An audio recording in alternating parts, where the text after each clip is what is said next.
realized this when I was watching some of Teresa's other older videos. She cues KLT, knee, little toe, even when you're doing floor moves. Now, how does that work? Well, so for pretty legs, if you're not familiar with this move, it looks about like this. You're bringing your leg in, pointing the toes, you're bringing it over, you're using that opposite arm right here for leverage to push, so you feel it on that side of that torso. But then the extension part right here, this is where you can get extra thigh activation. Why? Well, most people, when they do this move, they put their leg out like this, and they don't really think about what direction it's going.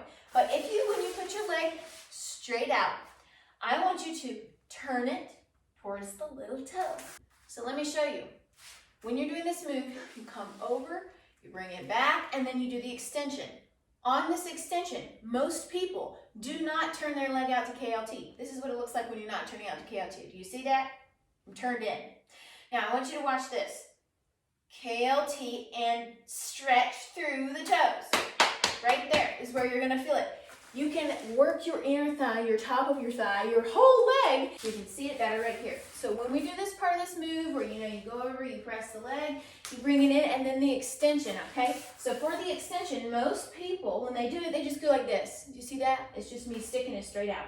When you do it, I want you to do your little lean back. I want you to reach straight, pointing the toes, and then I want you to think KLT, all the way down from the hip. You're turning out from the hip, knee and ankle, all the way up. Oh my gosh, you're gonna feel it totally on the top of that quad, inner thigh, all those insertions, and bring it in. So let's do that again so you can see. So it's extend, this is what most people do. I want you to roll knee, little toe, and then reach through, extend. Reach through that leg, all the way through, and then you bring it in. And that will change it up a lot. It becomes much more of a top of the leg move, and also even the inner thigh when you focus on that. That you enjoyed this week's tip. I would love to hear your feedback if you tried this or you're gonna incorporate it into your routine. As always, thanks for watching, and I'll be back next week with a brand new tip, so stay tuned.